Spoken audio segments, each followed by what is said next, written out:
अनुभव लोकांना करायचे असतात, म्हणजे जसं मी स्काय डायव्हिंग म्हणालात, तर एक असा प्रश्न पडतो की ट्रिपला जायचं, एक्सपिरियन्स घ्यायचा, की तेच पैसे मी SIPत लावायचे? SIPत इन्व्हेस्ट करायचे, पण याच्यासाठी वेगळी SIP करायची. फॉर एक्झाम्पल ट्रिपसाठी येस, कशी? That is an emergency fund असं मी म्हणतो. आपण ट्रेडिशनली RD करायचो, लोकांचा दिवाळीमध्ये खर्च व्हायचा. तर आईबाबांची एक सवय होती की दर वर्षाला RD करायची, ते दिवाळीत पैसे येतील ते मी रिडीम करणार आणि मी सेम तुम्ही म्युच्युअल फंड्समध्ये SIP करू शकता. डेट फंड्समध्ये, डेट फंड्सचं मार्केटशी काही देणं घेणं नसतं. मी 20-25 हजाराची SIP डेट फंड्समध्ये SIP करतो. कधीही पैसे लागले तर मी विड्रॉ करू शकतो. पैसे साठले की मला कळतं मला एवढे उडवायचे आहेत, मग तेवढे उडवण्यासाठी काय करायचं आहे, जसं स्काय डायव्हिंग होतं तसं अजून मॅचेस बघायला जातो. सो ती कंटिंजन्सी फंड किंवा इमर्जन्सी फंड असं मी त्याला म्हणतो, किंवा ट्रिपसाठी फंड, वेकेशन फंड. गोल्स लिहा तुमचे आणि त्याला SIP करा. आता माझा आवडता प्रश्न, फायर नंबर कसा कॅल्क्युलेट करायचा, म्हणजे फायनान्शियल इंडिपेंडन्स, रिटायर अर्ली. मी फायर नंबर जर बुकिश म्हणायला गेलं तर it is something around 20 to 25 times of your annual expenses. 25 is good considering inflation. Yes, 25 is good.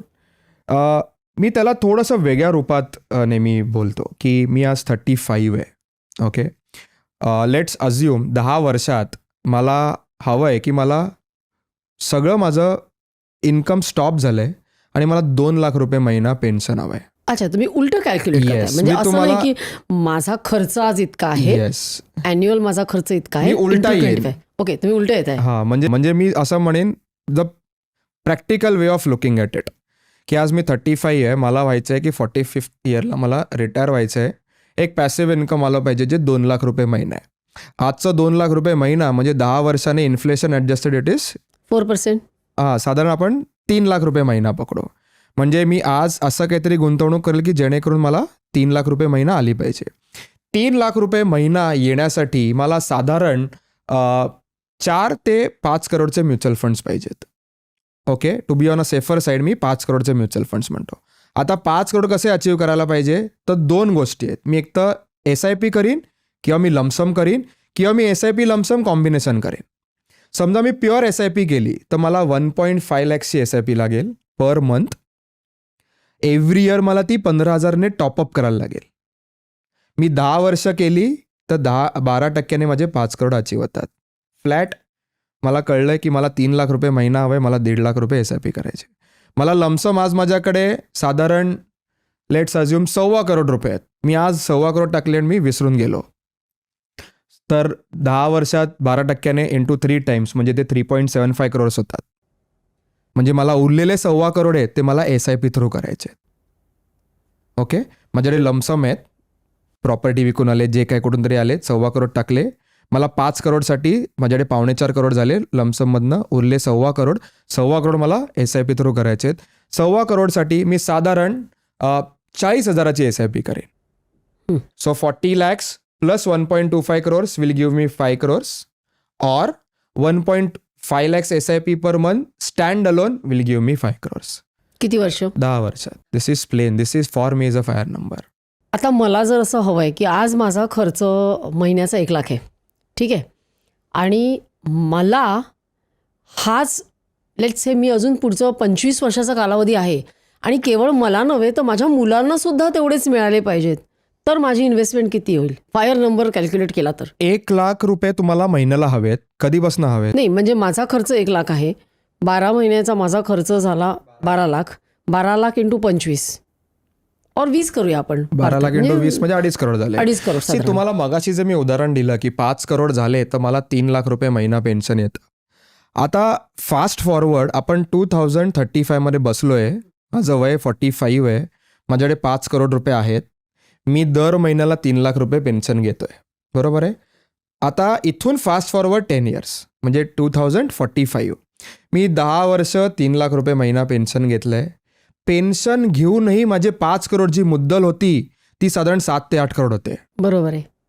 ती परत पुढच्या 10 वर्षात माझी 3 लाख रुपये महिना येईलच, पण माझी 8 करोडची प्रिन्सिपल साधारण 12 ते 13 करोड होते. So this is generational wealth. मी पैसे पण घेतोय प्लस माझी प्रिन्सिपल ॲप्रिशिएट पण होती आहे. Best for retired people, best for generational wealth. लोकांना अजून हे कळतच नाही की घरी पैसे पण येत आहेत आणि मुद्दलवाढ पण होतीये. रिपीट करू परत? नाही, मला असं म्हणायचं आहे की ह्याच्यामध्ये आपण इन्फ्लेशन रेट धरलेला आहे. येस. ओके. आता फक्त माझी पिढी नाही तर मला पुढच्या पिढीला सुद्धा जर ते तेवढे कन्सिडरिंग त्यांचा खर्च, त्यांचा इन्फ्लेशन, तर मग मला जे एकदा माझं पेन्शन किंवा जे काही रिटर्न सुरू झाले की त्यातले कॅपिटल आपलं तर वाढत राहणार मेन, तर त्यातलं 50% ते परत आपण रिइन्व्हेस्ट करायला हवं का? येस, डिपेंड करतं. सो मी आज समजा 3,00,000 रुपये पेन्शन घेतले. दिस इज 2035, 45th इयरला मी आहे. माझ्याकडे 5 करोड आहे. माझं 3,00,000वर घर चालतंय. ओके, असं समजून चालू. पण 5 पण वर्षांनी 45 नंतर तुमचं इन्कम काही नाही आहे. काही नाही. पण माझं You're not earning. You're retired early. Yes, I am retired. माझा फायर नंबर अचीव झालेला आहे. 3,00,000वर माझं घर चालतंय. पण जसं महागाई आहे तशी त्यावेळेला पण महागाई असणार आहे. मी 50व्या वर्षी माझं 3,00,000चं उत्पन्न जे मला लागणार आहे खर्च, तो प्रॉबब्ली 4,00,000 होईल. पण त्या 5 वर्षात म्युच्युअल फंड्स पण वाढलेले असतील. मग तो रेट जास्त आहे का हा इन्फ्लेशन रेट जास्त आहे? So inflation is 7%, you get 12%. ती गॅप 5-6% ऑलवेज राहणार आहे. आणि तुम्ही जेवढं कालावधी जेवढं जास्त इन्व्हेस्टेड राहता, your probability of getting more than 12% is very high. So 5 वर्षात तर मी लोकांना 12% म्हणतो. 10 वर्षात तर प्रोबॅबिलिटी 12%च्या वर मिळण्याची प्रोबॅबिलिटी 80%. तुम्ही 15 वर्ष गेलात तर तुमची probability is as good as 100%. कारण डेटा असा सांगतो की जे फंड्स 10 वर्षाच्या वर कोणी इन्व्हेस्टेड राहिलं आहे, every one has made money. Minimum list I think जो रिटर्न आहे तो 13.5-14% आहे ॲव्हरेज. अँड जो हायेस्ट इज अराउंड 17-17.5. पण आपल्याकडे 10 वर्ष कोणी राहत नाही ना, टिकत नाही. हाच तर मोठा प्रॉब्लेम आहे. Everything looks good on paper. He clip शेवटपर्यंत बघितल्याबद्दल खूप खूप धन्यवाद. संपूर्ण एपिसोड बघण्यासाठी खाली दिलेल्या लिंकवर क्लिक करा आणि सर्व काही चॅनलला सबस्क्राईब करायला विसरू नका.